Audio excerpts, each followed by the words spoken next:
اگلی بات، بسم اللہ الرحمن الرحیم۔ اب اس آیت مبارکہ میں جو تفصیل بیان ہوئی ہے، اس کی ایک تمثیل، ایک مثال ہے جو آیت نمبر 171 میں بیان ہوئی، وہ بسم اللہ الرحمن الرحیم۔ وَمَثَلُ الَّذِينَ كَفَرُوا، تو مثال ان لوگوں کی جو مانتے نہیں ہیں۔ یہاں کافرو کا ترجمہ میں عرض کر رہا ہوں، مانتے نہیں، یعنی یہ جو اللہ کے احکامات آ رہے ہیں، اللہ کی طرف سے باتیں آ رہی ہیں، جو اب ان ساری دلیلوں کے باوجود پھر بھی جو نہیں مانتے ہیں،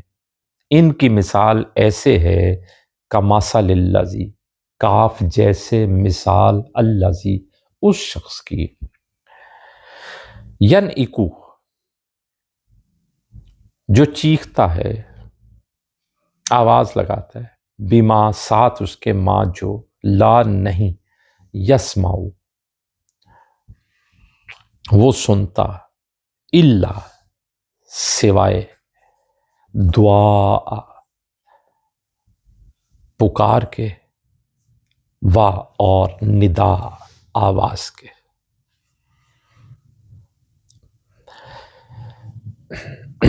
اب یہ مثال سمجھ لیں، مثال کیا ہے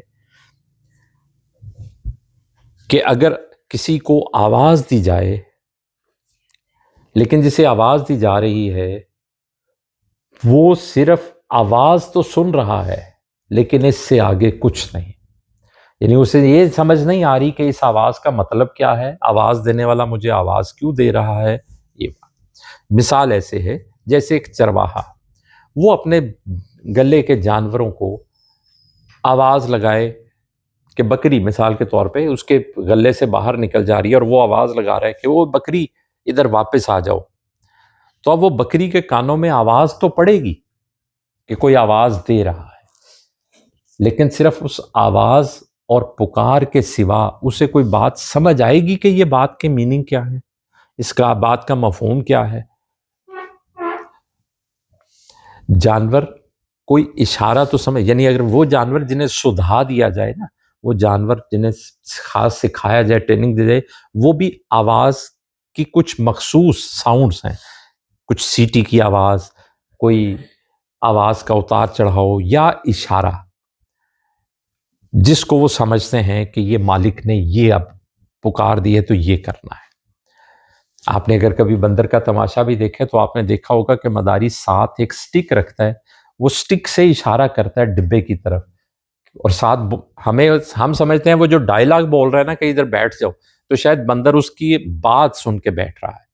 لیکن دراصل اس نے اسے کیا سدھایا ہوا ہے، اس نے وہ لاٹھی کا اشارہ کرنا ہے، سٹک سے ادھر مارنا ہے، بندر نے اس جگہ پہ آ جانا ہے۔ لیکن مجھے اور آپ کو یہ شاید لگتا ہے کہ وہ اس کی بات سمجھ رہا ہے، آواز سن رہا ہے۔ جانور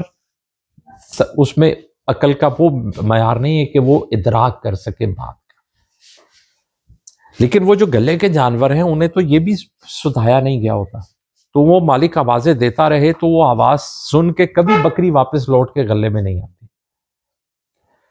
تو یہاں مثال ایسی ہی دی جا رہی ہے کہ یہ لوگ جو بات نہیں مان رہے ہیں نبی کریم صلی اللہ علیہ وآلہ وسلم کی، ان لوگوں کی مثال ایسے ہے جیسے چرواہا اپنے جانوروں کو آواز دے تو جانور آواز سنتے تو ہیں، یعنی انہیں یہ آواز تو آئی کہ کوئی آواز ہے جو آئی، لیکن اس آواز کا مفہوم کیا ہے، اس کا میننگ کیا ہے، یہ مجھے کیوں دی جا رہی ہے، یہ مجھے دی جا رہی ہے، یہ ویسے ہی آواز آئی، اسے اس بات کا کوئی سمجھ نہیں ہوتی۔ کہا وہ لوگ جو اتنی واضح دلیلوں کے باوجود بات کو سمجھ نہیں پا رہے، ان کی مثال ایسے جانوروں جیسی ہے جن کے کانوں پر آواز گرتی تو ہے لیکن انہیں سمجھ نہیں آتی اس آواز کا مطلب کیا ہے۔ تو اللہ کے نبی ارشاد فرماتے ہیں، بسم اللہ الرحمن الرحیم، صم بکم عمی، بہرے ہیں، گونگے ہیں، اندھے ہیں، فہم لا یعقلون، بس یہ عقل نہیں کر سکتے۔ یعنی ایک شخص جس کے دماغ تک بات پہنچنے کے تینوں ذرائع بند ہیں، اس کے دماغ تک بات پہنچانے کے جو ذرائع ہیں کیا ہیں، اسے سنایا جائے کچھ، وہ سن بھی نہیں سکتا، نہ وہ بول سکتا ہے، نہ وہ دیکھ سکتا ہے۔ تو اس تک ہم بات کیسے پہنچائیں گے؟ اس کے دماغ میں کیسے بات جائے گی؟ تو کہا جو ہے ہی بہرا گونگا اندھا وہ عقل کا استعمال کیسے کر سکتا ہے؟ ان میں سے کوئی ایک چیز بھی ہو تو ہم کہہ سکتے ہیں کہ وہ اس کا استعمال کر کے دماغ تک بات پہنچ جاتی ہے، لیکن جو ہے ہی بہرا گونگا اندھا وہ عقل کیسے استعمال کرے گا؟ اور یہاں یہ بات بھی سمجھ لینی ہے، جو میں نے سورہ بقرہ کے آغاز میں بھی ایسی ہی آیت مبارکہ جو اس کا مفہوم ایسا ہی تھا، تو میں نے بات عرض کی تھی کہ قرآن جب بہرے گونگے اندھے ہونے کی بات کرتا ہے ہدایت کے اعتبار سے، تو یہ سمجھ لینا ہے اس سے مراد ہماری یہ ظاہری بصارت، سماعت اور قوت گویائی نہیں ہے، بلکہ اس سے مراد عقل کا استعمال ہے۔ یعنی یہ وہ لوگ ہیں جن کی آنکھیں تو ہیں لیکن آنکھوں سے دنیا کے سارا کچھ دیکھنے کے باوجود اللہ کی طرف سے آئی ہوئی ہدایت کو نہیں دیکھ پاتے ہیں۔ کان ہیں، دنیا کی تو ساری باتیں سنتے ہیں لیکن اللہ کی طرف سے آنے والی ہدایت کو نہیں سنتے ہیں۔ زبان تو ہے، بولتے تو ہیں، لیکن وہ جو بات اللہ کی طرف سے آئی ہے اس کو ادا نہیں کرتے ہیں۔ تو یہاں بھی کہا کافر، یہ وہ لوگ جو ان ساری دلیلوں کے باوجود بات نہیں مانتے ہیں، یہ لوگ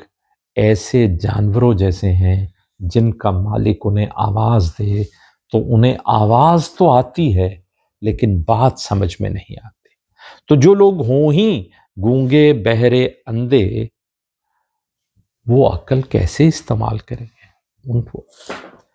تو ایسے لوگوں کے بارے میں پریشان ہونا، فکر مند ہونا، تو وہ جو پہلے میں نے بات کی کہ جب ہم کسی سے ایسے ہی بات کریں اور وہ آگے سے بحث پر اڑ جائے تو پھر آپ اسے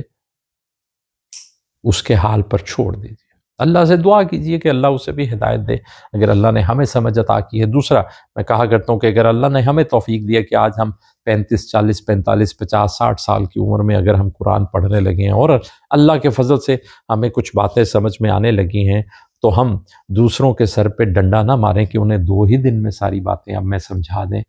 سمجھا دوں۔ اگر مجھے 50 سال بعد سمجھ آ رہی ہے تو اتنا کو ٹائم ہمیں انہیں بھی دینا چاہیے، کیونکہ ہدایت تو اللہ نے دینی ہے۔ ہمیں بھی شاید ہمارے بچپن میں، جوانی میں لوگوں نے باتیں کی ہوں، ہم بھی اس وقت بات انسنی کر دیتے ہوں گے کہ نہیں چل دیکھا جائے۔ تو جھگڑنا نہیں ہے، اللہ سے دعا کرنی ہے ہدایت کے لیے، ان کے لیے بھی، اپنے لیے بھی، اور بہترین انداز میں، خوبصورت اور اچھے انداز میں، لڑے جھگڑے بغیر اپنی بات پہنچا دینی ہے۔ نہ مانے تو ان کو ان کے حال پہ چھوڑ دیجیے، خود صحیح راستہ اپنا لیجیے۔ کہا کہ میرے لیے تو اللہ نے عقل کے راستے کھول دیے ہیں، تو میں تو اب یہ خرابی کے راستوں پر چلے۔